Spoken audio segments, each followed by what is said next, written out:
আসসালামু আলাইকুম। আন্তর্জাতিক সর্বশেষ আপডেট সংবাদে আপনাকে স্বাগতম। শুরুতেই জানিয়ে দেব সংবাদ শিরোনাম। শুরুতেই জানিয়ে দেব দ্বিরাষ্ট্র সমাধান, ফিলিস্তিনের স্থায়ী শান্তি নিশ্চিতের উপায় বলছেন জো বাইডেন। জানিয়ে দেব চূড়ান্তভাবে হিজবুল্লাহ বিজয়ী হবে বলছেন ইরানের সর্বোচ্চ নেতা। অন্যদিকে পরমাণু অস্ত্র ব্যবহারে গুরুত্বপূর্ণ সিদ্ধান্ত নিতে যাচ্ছেন পুতিন, চলছে বৈঠক। এদিকে ইরানি হুমকির বিষয়ে ট্রাম্পকে সতর্ক করল মার্কিন গোয়েন্দারা। জানিয়ে দেব লেবাননে বাস্তুহারা হয়ে পড়ছেন প্রায় 5 লাখ মানুষ। সর্বশেষ জানিয়ে দেব গুরুত্বপূর্ণ নেতাদের মেরে ফেললেই হিজবুল্লাহ ভেঙে পড়বে না বলছেন ইমাম খামেনি।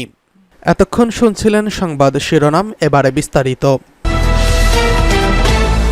দ্বিরাষ্ট্রীয় সমাধান, ফিলিস্তিনের স্থায়ী শান্তি নিশ্চিতের শেষ উপায় বলছেন জো বাইডেন। মার্কিন প্রেসিডেন্ট জো বাইডেন বলেছেন, ফিলিস্তিনে স্থায়ী শান্তি নিশ্চিত করার একমাত্র উপায় হল ফিলিস্তিনিদের জন্য একটি দ্বিরাষ্ট্র সমাধান, যেখানে ফিলিস্তিনিরা শান্তিপূর্ণভাবে বসবাস করতে পারবে। লেবাননে ইসরায়েলি হামলা সহিংসতা বেড়ে চলার প্রেক্ষাপটে এসব কথা বলে বাইডেন। জাতিসংঘ থেকে বার্তা সংস্থা রয়টার্স জানায়, নিউ ইয়র্কের জাতিসংঘের সাধারণ পরিষদে বক্তৃতা দিতে গিয়ে মঙ্গলবার বাইডেন বলেন, গাজায় যুদ্ধবিরতির সময় এসেছে।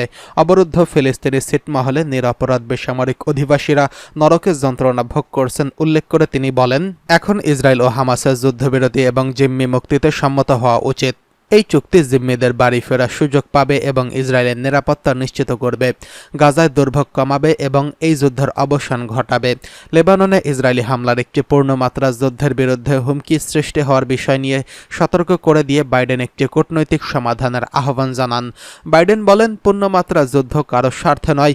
যদিও পরিস্থিতি অবনতি হয়েছে, তবুও একটি কূটনৈতিকভাবে সমাধান সম্ভব।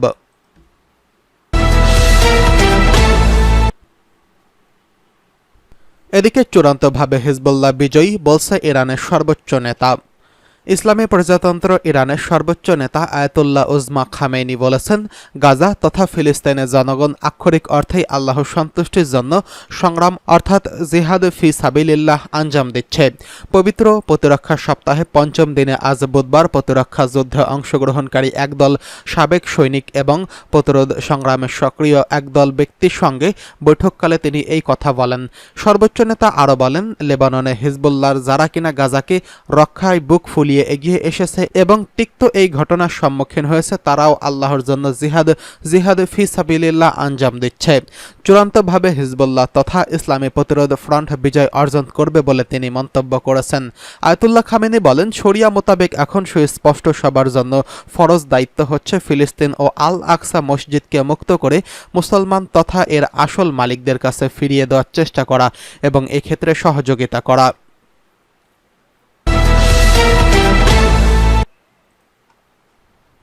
এদিকে পরমাণু অস্ত্র ব্যবহার করতে জরুরি বৈঠক করছেন ভ্লাদিমির পুতিন।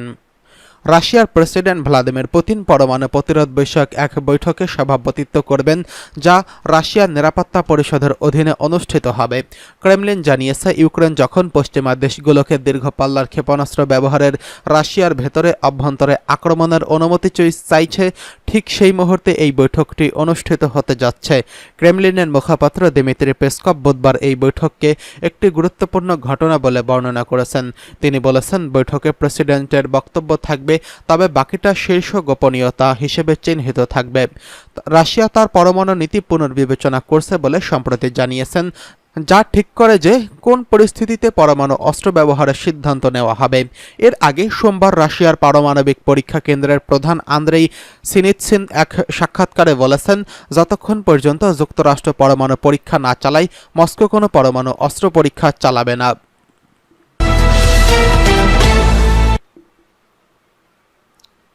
এদিকে ইরানি হুমকির বিষয়ে ট্রাম্পকে সতর্ক করল মার্কিন গোয়েন্দা সংস্থা। ইরানের দিক থেকে হত্যার হুমকি রয়েছে এমন সম্ভাবনার কথা উল্লেখ করেছেন সাবেক মার্কিন প্রেসিডেন্ট ও রিপাবলিকান প্রার্থী ডোনাল্ড ট্রাম্প। ট্রাম্প শিবিরের বরাতে ব্রিটিশ সংবাদ মাধ্যম বিবিসি বুধবার 25শে সেপ্টেম্বর এই তথ্য জানিয়েছেন।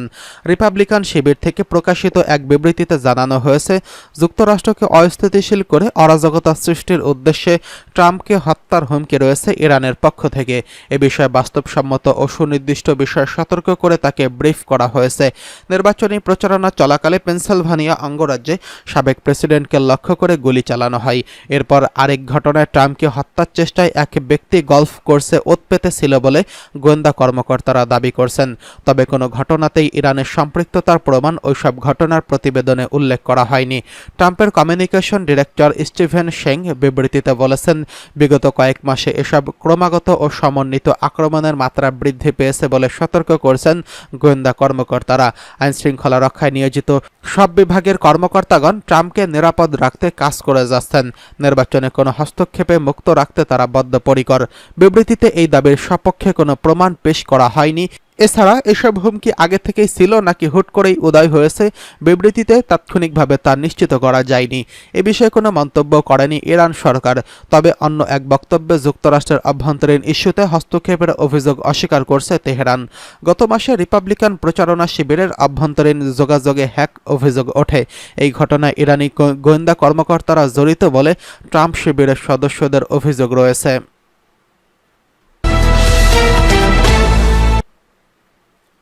এদিকে লেবাননে বাস্তুচ্যুত হারা হয়ে পড়ছে 5 লাখ মানুষ। লেবাননে ইসরায়েলি বাহিনীর হামলা অব্যাহত রয়েছে। জীবন বাঁচাতে হাজার হাজার মানুষ ঘরবাড়ি ছেড়ে পালাতে বাধ্য হচ্ছেন। এরই মধ্যে সেখানে বাস্তুচ্যুত হয়ে পড়ছেন প্রায় 5 লাখ মানুষ। লেবাননের পররাষ্ট্রমন্ত্রী আব্দুল বু হাবিব বলছেন, ইসরায়েলি বাহিনী হিজবুল্লাহর বিরুদ্ধে সামরিক অভিযান জোরদার করার পর থেকে বাস্তুচ্যুত মানুষের সংখ্যা 5 লাখে পৌঁছেছে। খবর আল জাজিরার। ইসরায়েলের সাম্প্রতিক হামলার আগে লেবাননে বাস্তুচ্যুত মানুষের সংখ্যা ছিল প্রায় 1,10,000। কিন্তু গত কয়েকদিন ধরে ইসরায়েলি বাহিনী হিজবুল্লাহকে লক্ষ্য করে লেবাননের বিভিন্ন স্থানে হামলা চালাচ্ছে। ফলে লোকজন নিজেদের ঘরবাড়ি ছেড়ে পালাতে বাধ্য হচ্ছেন। বুধবার 25শে সেপ্টেম্বর সকালে টেলিগ্রাম অ্যাপে এক বার্তায় হিজবুল্লাহ জানিয়েছেন, ইসরায়েলি হামলায় তাদের আরও এক শীর্ষ কমান্ডার নিহত হয়েছেন এবং ওই কমান্ডারের নাম ইব্রাহিম মোহাম্মদ কুবাইসি। এর আগে ইসরায়েলি সামরিক বাহিনী দাবি করছিল বৈরুতের দক্ষিণে ঘোবেইরি শহরতলিতে এক বিমান হামলায় কুবাইসিকে হত্যা করা হয়েছে। ইসরায়েলি কর্মকর্তারা বলছেন, ইব্রাহিম মোহাম্মদ কুবাইসি হিজবুল্লাহর বেশ কয়েকটি ক্ষেপণাস্ত্র ও রকেট ইউনিটের দায়িত্বে ছিলেন। 2000 সালে 3 জন ইসরায়েলি সৈন্যকে অপহরণ করে হত্যার ঘটনায় তার হাত ছিল বলে দাবি করছে ইসরায়েল।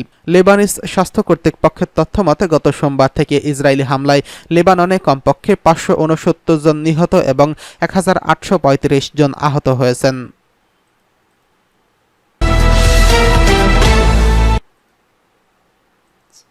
গুরুত্বপূর্ণ নেতাদের মেরে ফেললেই হিজবুল্লাহ ভেঙে পড়বে না, হুঁশিয়ারি ইমাম খামেনির।